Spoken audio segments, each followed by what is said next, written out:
Que a paz seja convosco, amém? Podemos assentar na presença do Senhor.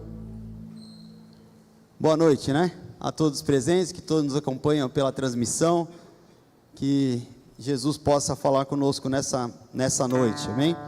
Eu estava, a irmã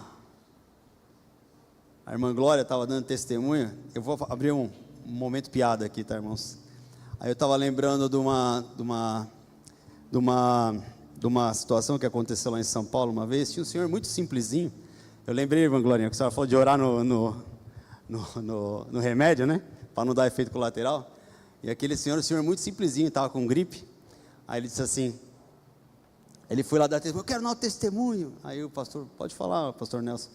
Aí ele falou assim, pastor, eu estava doente, estava com gripe essa semana, e eu fui no médico, e o médico me deu um remédio. E aí, pastor, quando eu abri o remédio que ele me deu para eu tomar, eu vi que aquele remédio era muito grande, que eu não ia conseguir engolir aquele remédio. E eu orei, Senhor, me ajuda a engolir esse remédio. Você acredita, pastor, que eu coloquei o remédio na boca, começou a derreter e espumar o remédio na minha boca, e eu consegui engolir tudo. Era vitamina C.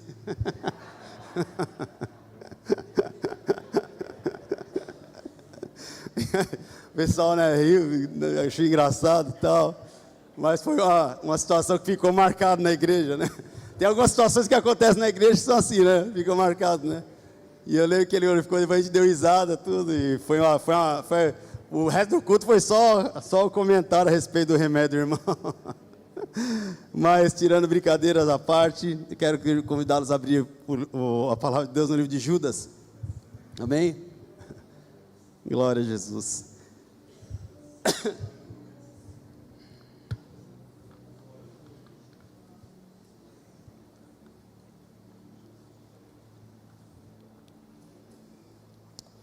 Livro de Judas 17 em diante, amém?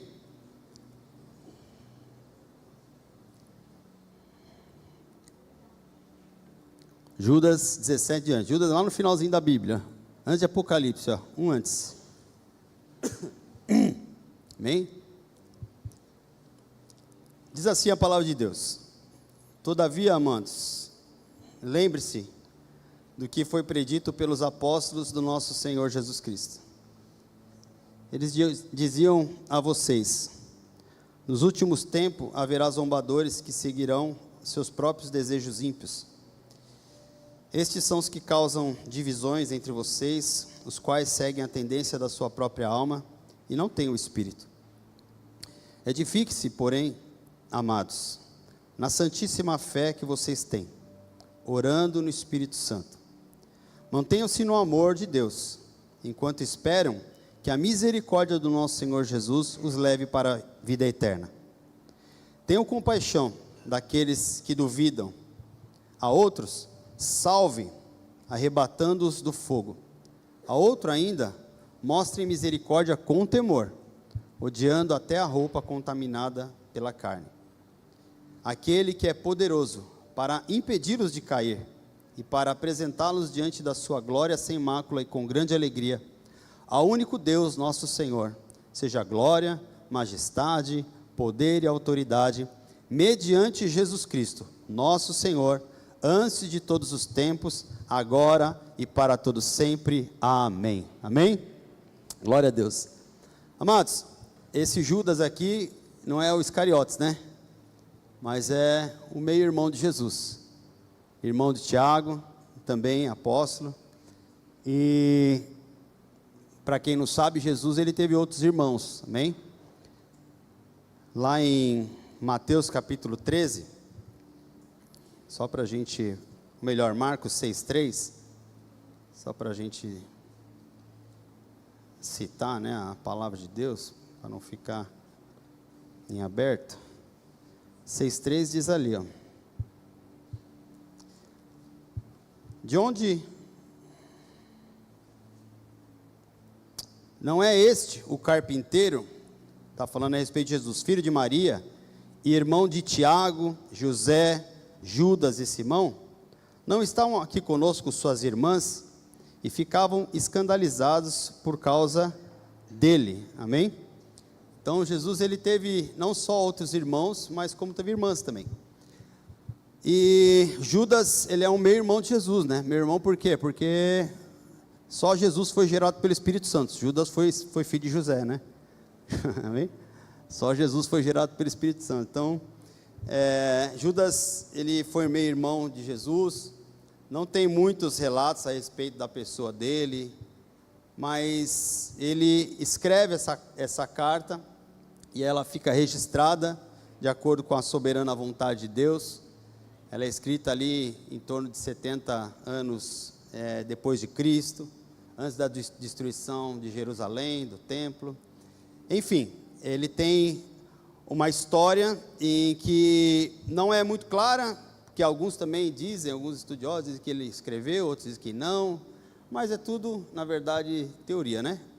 O consenso é que Judas, então, é quem escreveu essa carta. Ele era meio-irmão de Jesus, e o objetivo dessa carta de Judas, inspirado pelo Espírito Santo, ela está ali descrita a partir do verso 3.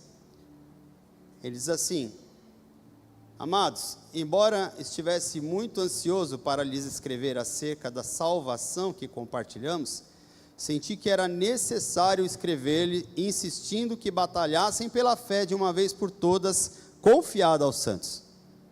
Aí ele vai dizer o porquê, verso 4: pois certos homens, cuja condenação já está sentenciada há muito tempo, infiltraram-se dissimuladamente no meio de vocês.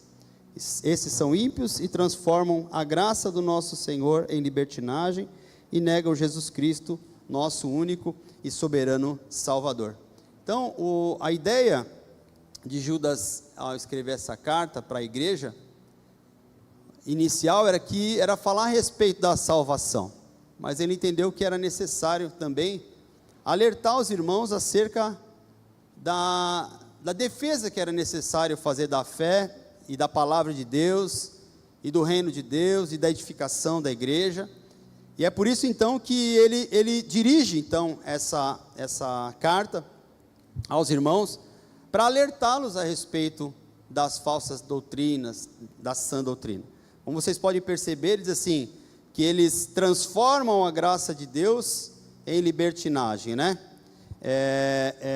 Negam Jesus Cristo, nosso único soberano. E é interessante quando a gente pensa em relação a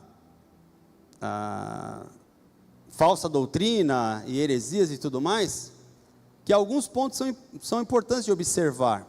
E a gente que ouve tanta coisa hoje em dia, né? São tantas informações, tantos acessos que a gente tem à internet, a YouTube, a todo tipo de gosto, né? De palavra, de mensagem, seja ela de cunho filosófico, ideológico, doutrinário. É importante observar algumas coisas, como Judas ele vai falar aqui. Eles negam, um dos pontos é que negam Jesus Cristo como único Salvador e Senhor.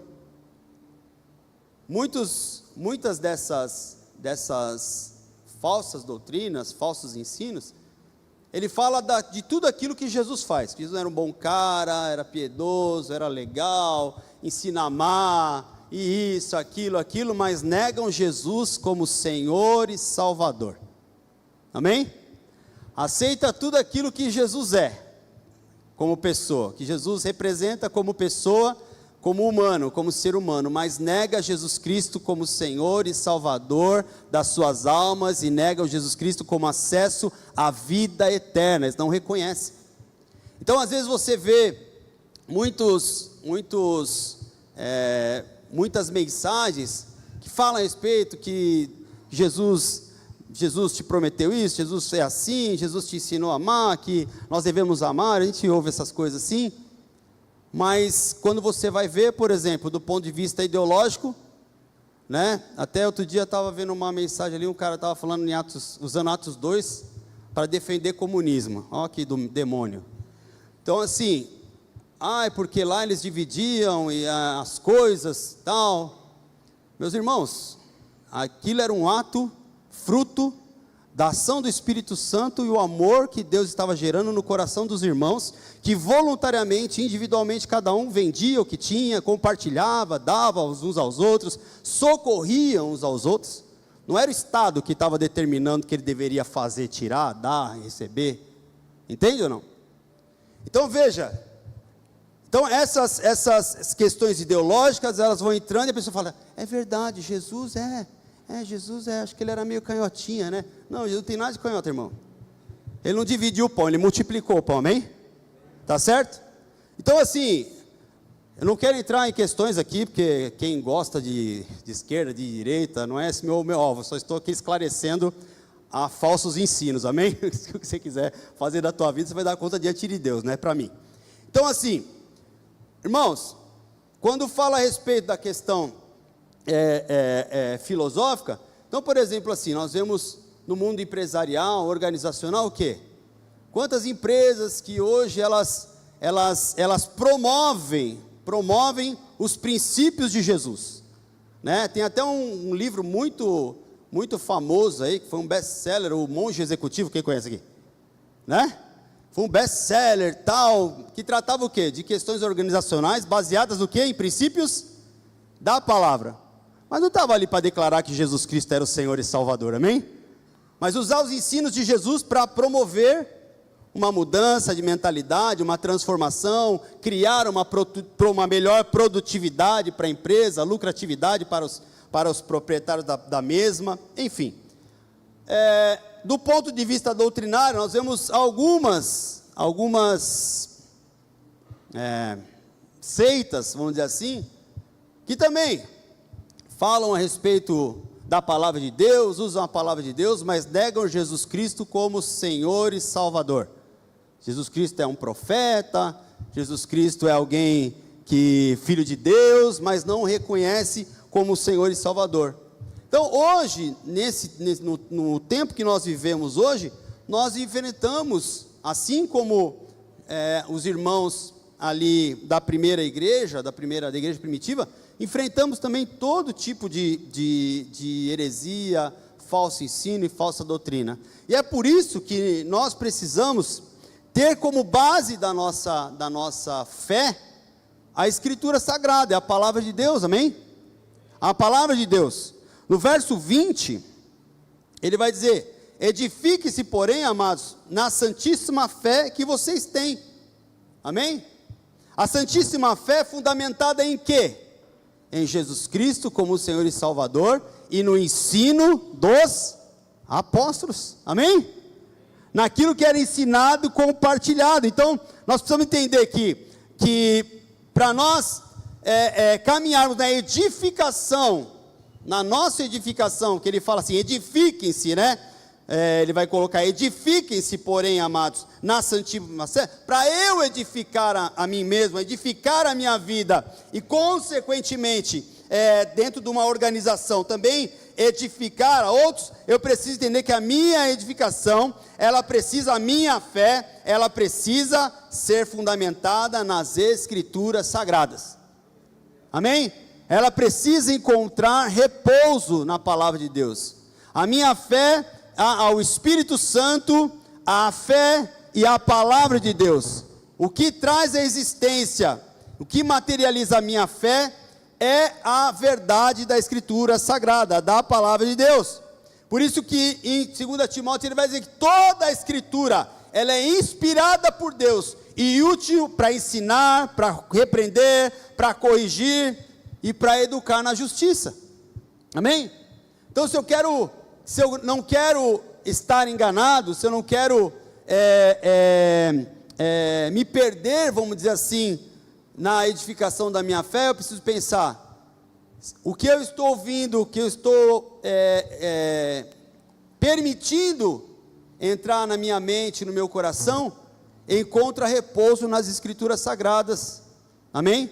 Dentro de uma ideia coerente, obviamente, porque a Escritura Sagrada, ela foi movida,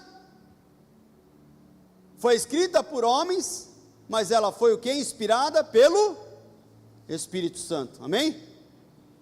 Então, assim, às vezes a gente ouve as pessoas falar assim, mas quem escreveu a Bíblia foi homem. Eu falo, é lógico, o jumento ainda não escreve, né? Não aprendeu. Enfim, não vou entrar, já pensei besteira. Mas, não escreve, ok? Um pássaro não escreve, quem escreve? O homem. Deus fez o homem conforme a sua imagem e semelhança. Então Deus confiou por seu Espírito as Escrituras Sagradas ao homem. Ele inspirou e trouxe entendimento, trouxe sabedoria ao homem. E durante um período enorme, foi escrito por volta de 40 homens de Deus.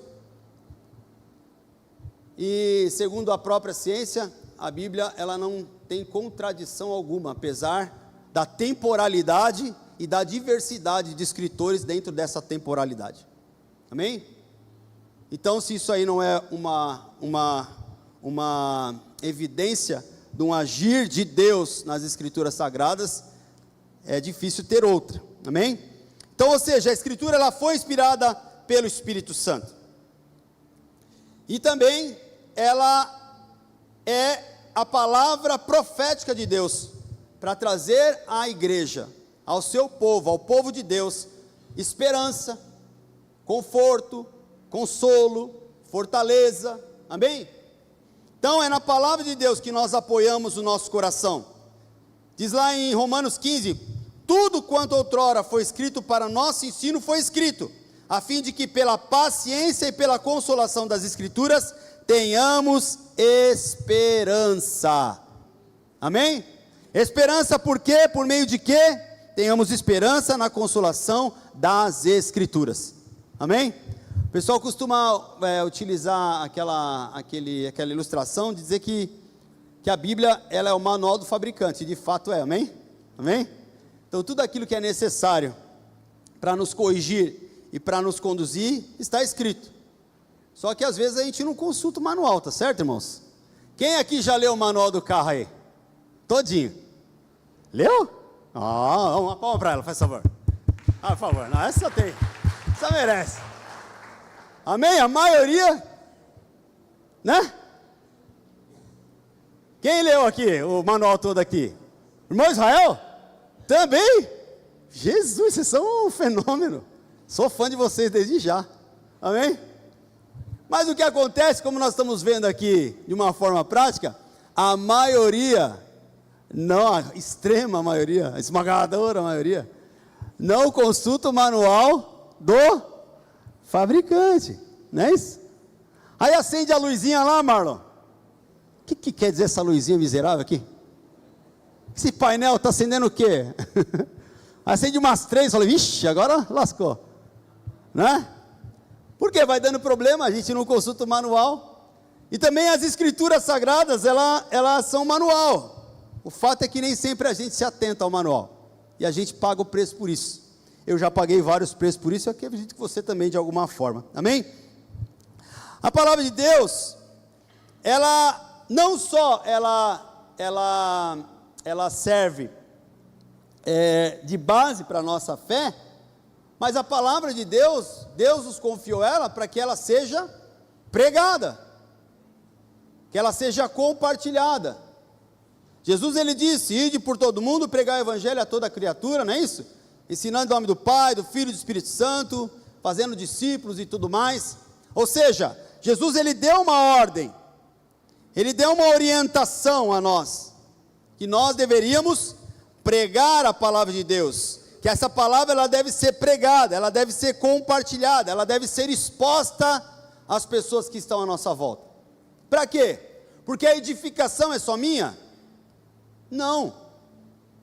A edificação ela pertence a todos que estão à minha volta. Então quando eu sou edificado pela palavra, eu também sou levado a edificar a outros, amém? A compartilhar, a pregar, a expor a palavra de Deus.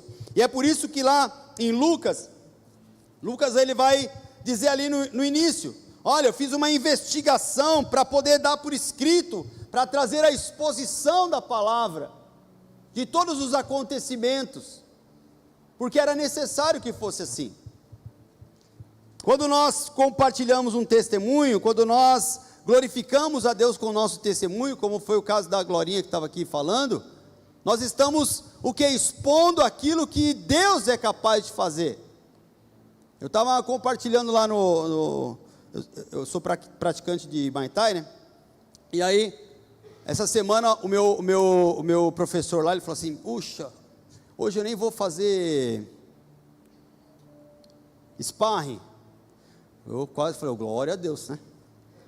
Quando ele faz, ele fica batendo na gente. Aí eu falei, é mesmo, que pena, por que aconteceu?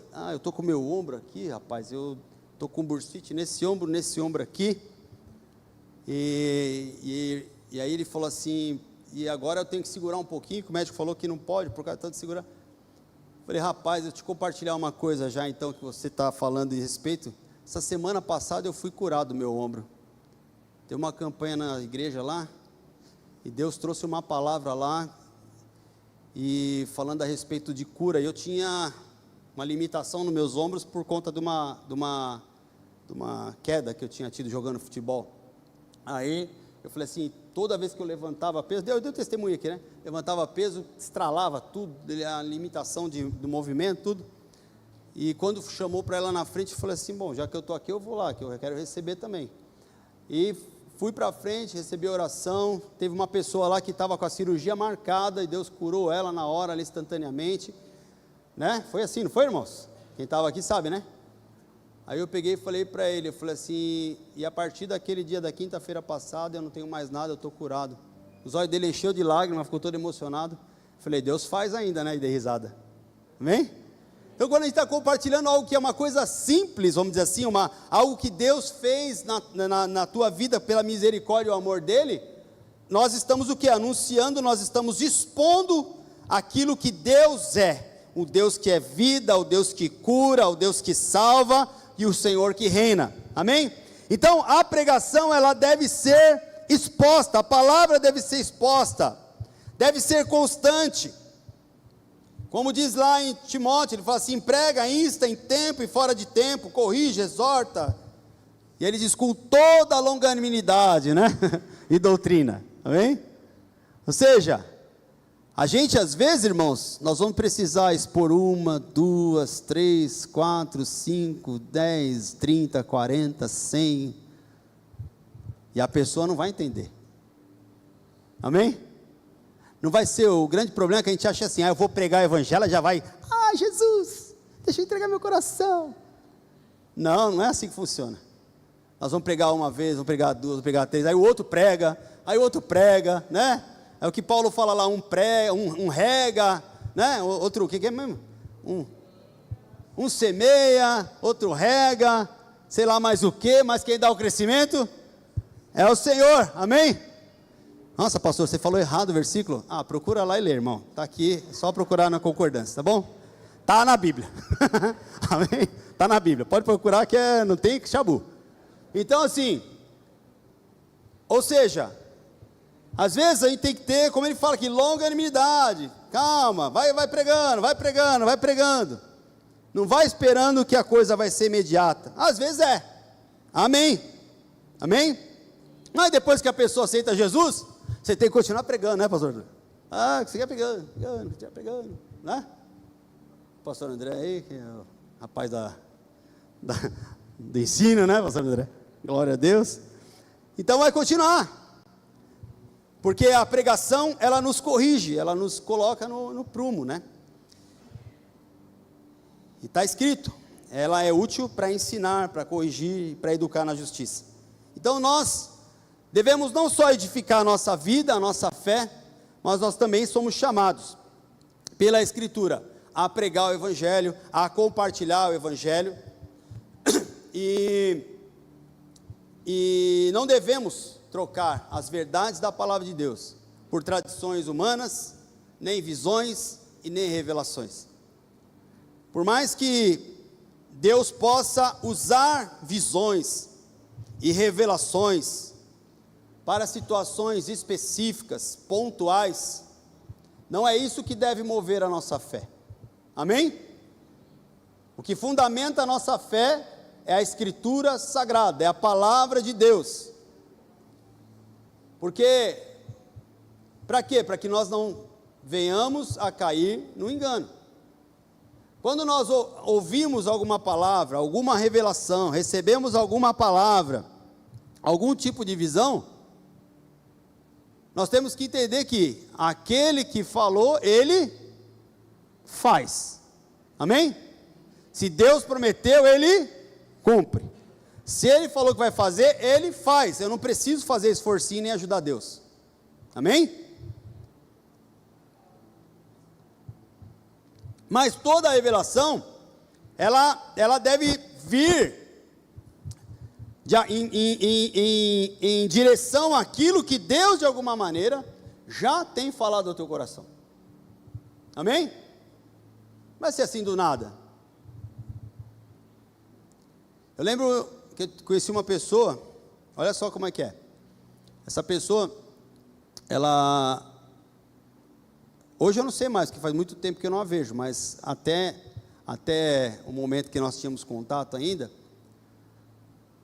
essa pessoa, um dia ela era uma moça solteira, e estava buscando um varão abençoado para casar, amém? Estava lá fervorosa em oração, Senhor, manda, Senhor, não precisa ser loiro com os olhos azul, pode ser, né? Mas manda, Senhor, e orando, e ela se apaixonou por um loiro dos olhos azul, altão assim, que nem o pastor Udo e tal, e aí ela estava assim, orando, e por esse irmão, e esse irmão se encantou por uma outra irmã, e ela orando, aí um dia ela recebeu uma revelação, Deus está me mostrando, eita glória, ai, Deus está me mostrando que você vai casar com aquele irmão ali, ei, Deus me mostrou, e essa moça, ela tomou aquilo por palavra de Deus, por uma revelação de Deus. Aí esse irmão conheceu a moça, se engraçou com ela, namorou, noivou, casou, teve filho, e ela continuava orando, Deus, ele é meu, o Senhor falou para mim, ele é meu, e ela orava para Deus matar a mulher, leva ela, Senhor, porque ele é meu, o Senhor falou. É cômico se não fosse trágico, porque é verdade, isso não é uma historinha que eu estou contando, isso é verdade, aconteceu, a pessoa, ela frequentava a nossa igreja, entende, amados? Então, a palavra de Deus, ela não vai contra, ela não se contradiz, ela não vai contra ela mesma, o Espírito Santo de Deus, ele não vai. Então Deus, ele traz revelação, ele traz visões, enfim, mas nós precisamos entender que a palavra de Deus, o mandamento do Senhor, é que será aberto diante de Deus para nos julgar, é essa palavra, amém? Não é a palavra do profeta, não é a revelação, não é a visão que você teve que tinha comido uma feijoada, não, é a palavra de Deus que vai ser aberta diante do Senhor, amém? A Escritura. Por isso lá em Mateus ele vai dizer assim, por que transgredis vós também o mandamento por causa da vossa tradição? Porque os religiosos, eles faziam o que? Eles tinham algumas tradições, que para eles era mais importante do que o mandamento, amém? Sério isso, muito sério, e Jesus assevera, falou, vocês estão malucos? Que é isso? Ou seja, a revelação é a revelação especial que Deus, ele quer nos dar, ela vai de encontro à Escritura, as coisas encobertas pertencem ao Senhor nosso Deus, porém as reveladas nos pertencem a nós, aos nossos filhos, para sempre, para que cumpramos todas as palavras desta lei. Então as revelações de Deus, ela me leva de encontro à sua palavra, amém, irmãos? Pegou a visão? A revelação de Deus, ela está escrita, está aqui, impressa,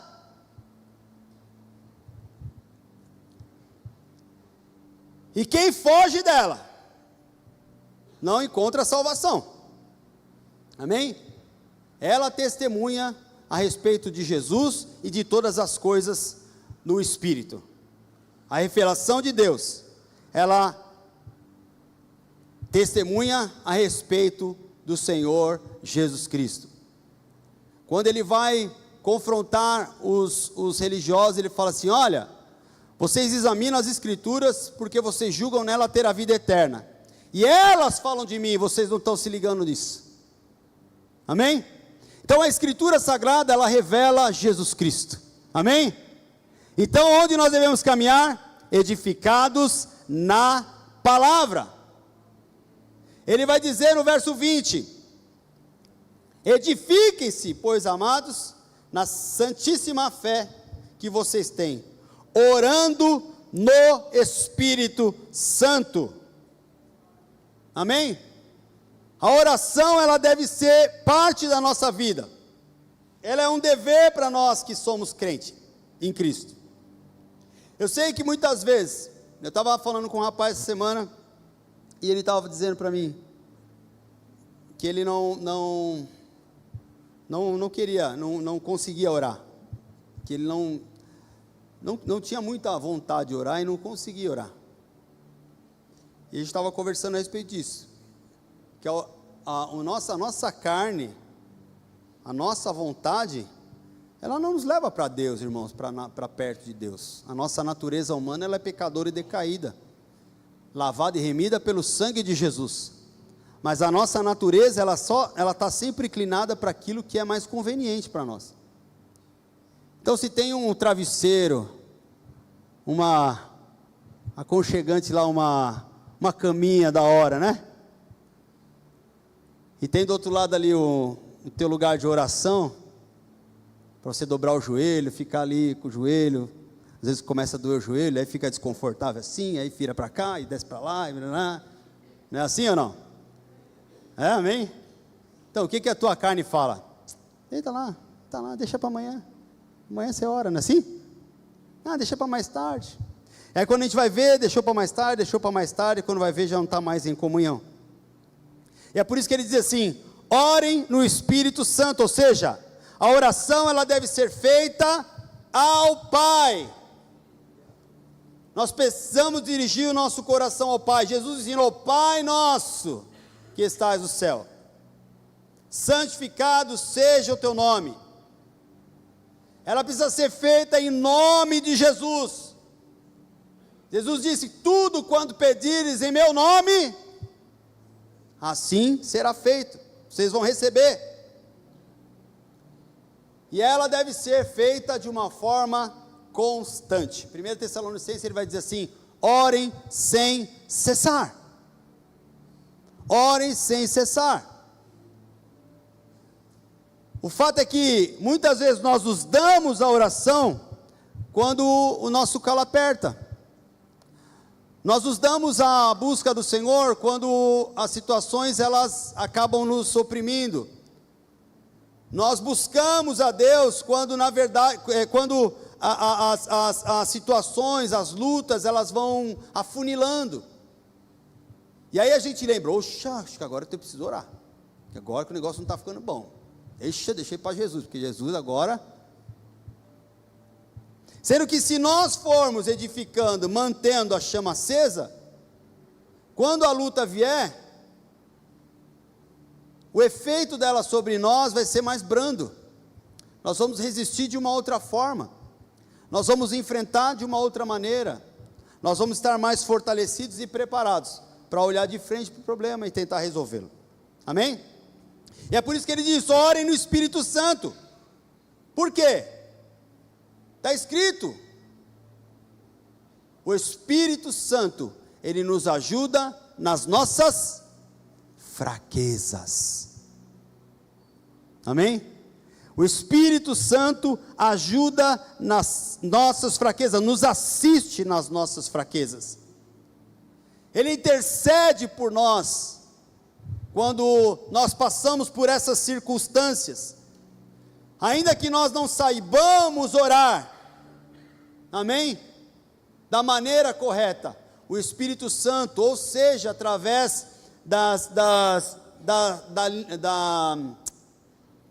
linguagem espiritual, seja, através da inspiração, Ele nos conduz em oração ao lugar que toca o coração de Deus e é capaz de mudar o nosso destino. O Espírito Santo, Ele nos ajuda a ter intensidade na oração. Efésios 6,18, ele diz: com toda oração e súplica, orando em todo tempo no Espírito, e para isto vigiando com toda a perseverança e súplica por todos os santos. Para orarmos, precisamos do agir do Espírito Santo, amados. Amém? É por isso que Judas aqui, quando ele fala a respeito da fé, ali no verso 3, né? Batalhar pela fé, ele está ensinando como nós precisamos nos edificar, para não sermos levados pelo inimigo, pelo engodo. E por que muitas vezes nós falhamos? Porque deixar de orar, acaba que se torna um pecado. Salmo 27:8,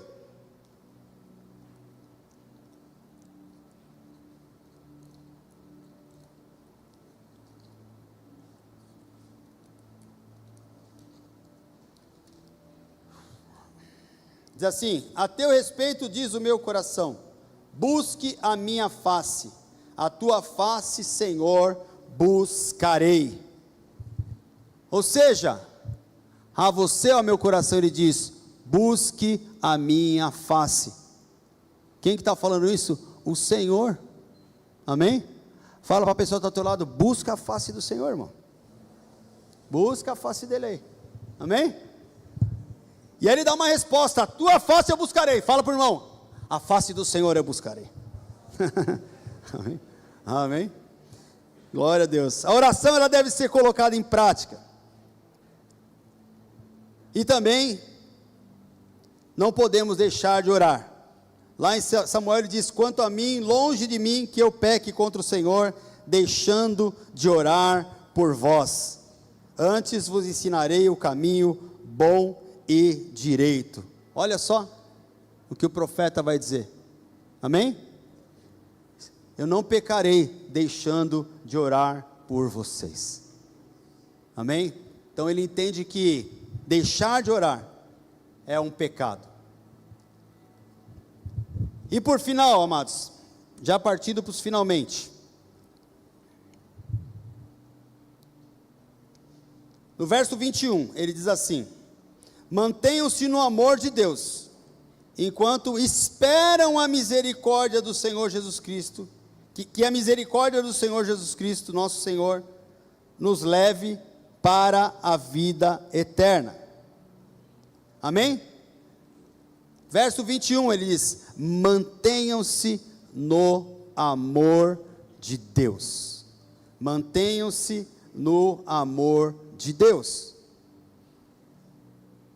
Mantenham-se no amor de Deus. Manter é permanecer, é ter uma insistência, é agarrar com galardia aquela posição. E ele diz: mantenham-se no amor de Deus. Porque quando eu tenho a convicção no amor de Deus, no propósito de Deus para mim, o amor que Deus tem por mim, amados, pode acontecer o que for, pode levantar as situações que forem, eu sei que ao final da história, tudo vai contribuir para o meu bem. Eu sei que tudo vai contribuir para o melhor, porque se eu confio no amor do meu Deus, eu sei que ainda que o caminho possa ser tortuoso, as situações possam ser difíceis, Ele é o Deus que aplana os caminhos e endireita veredas. Amém? Amém? Então, Ele nos chama: mantenham-se no amor de Deus.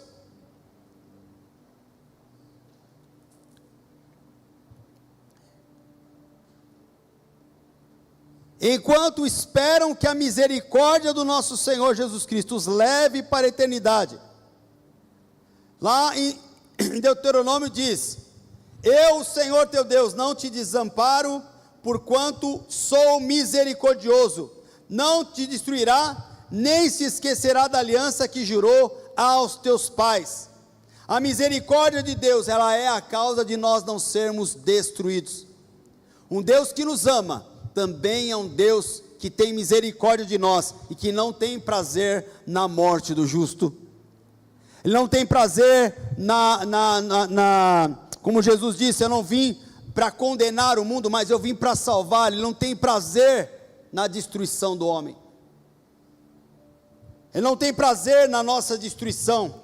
A misericórdia de Deus, ela jamais vai ter fim. Grande a fidelidade, grande a misericórdia do Senhor.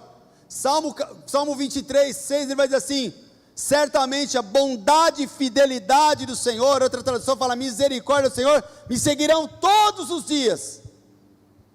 Então a misericórdia do Senhor, ela está voltada para aqueles que são os seus filhos, e ele diz, mantenham-se no amor, e esperem, enquanto você espera que a misericórdia do Senhor se manifeste. A misericórdia de Deus nos leva a não receber, amados, a condenação que nós merecemos. Amém? Você compreende isso? Todos nós estávamos no pecado, destruídos, ainda somos homens pecadores, falhos, errados, e o Senhor remover a misericórdia dele de sobre nós. O que resta? O que resta de você? O que resta de mim? Se Deus remover a misericórdia dele sobre mim, o que resta, irmãos? Será que você é tão bom assim para se garantir? Eu penso que não.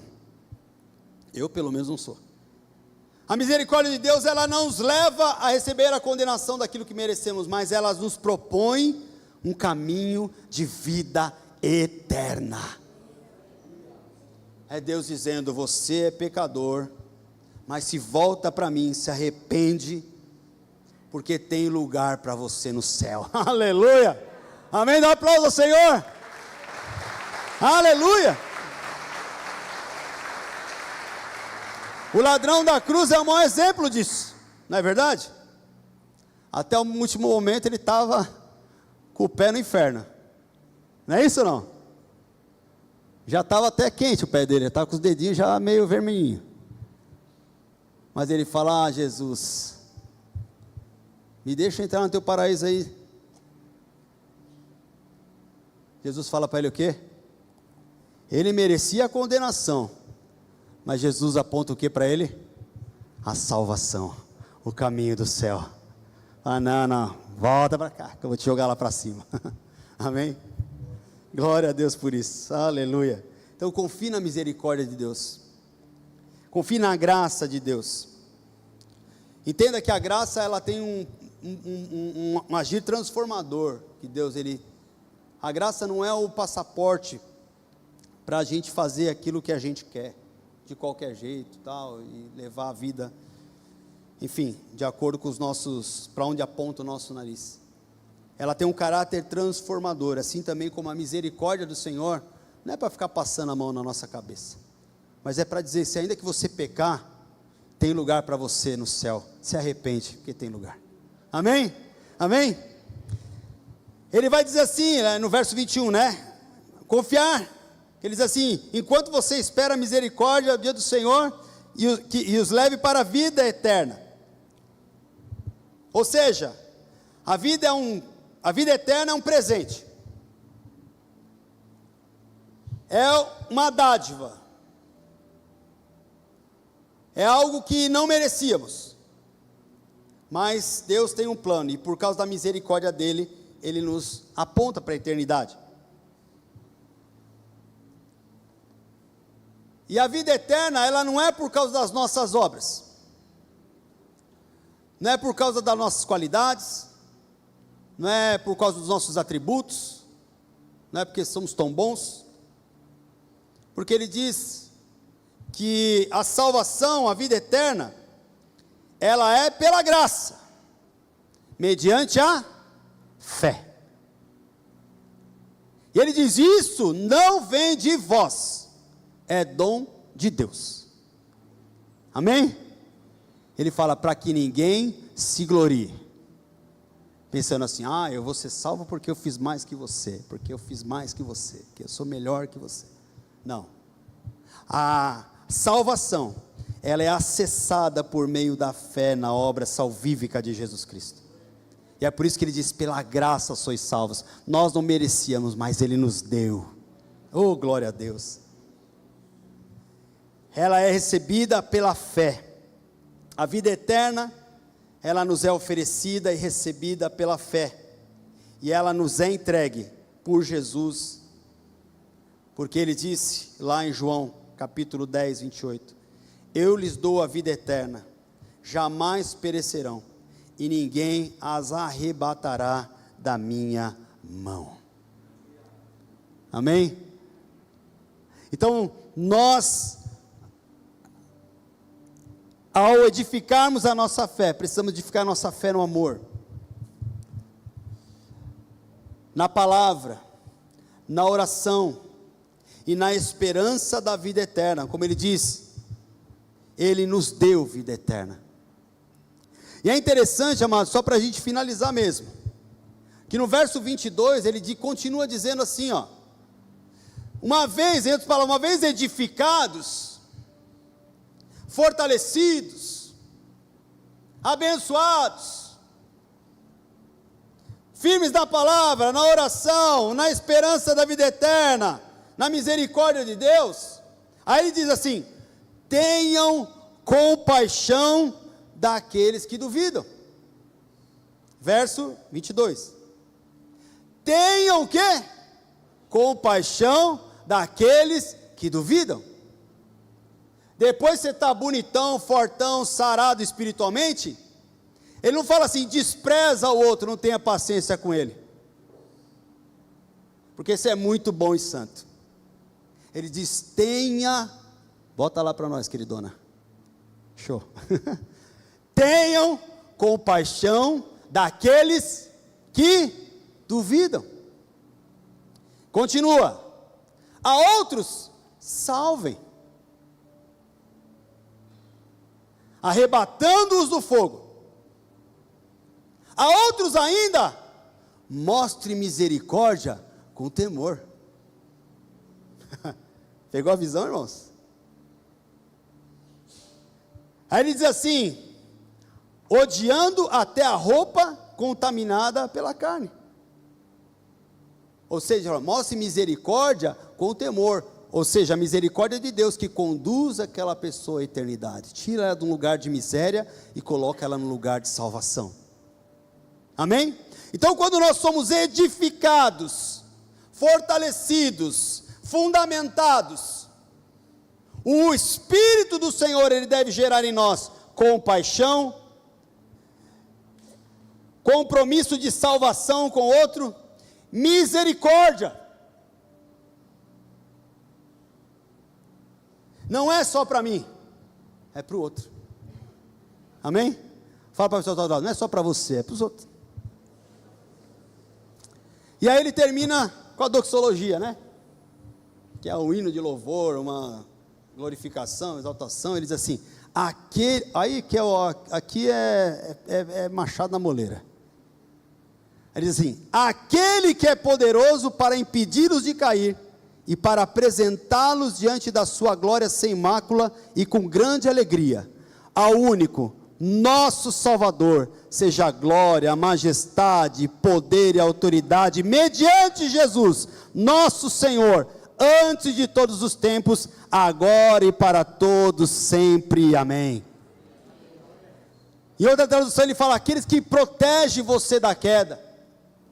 Ou seja, ele está dizendo aqui, Deus, ele é o maior interessado em não te ver caído, em não te ver no chão. Deus é o maior interessado em te edificar, te levantar e te reconstruir.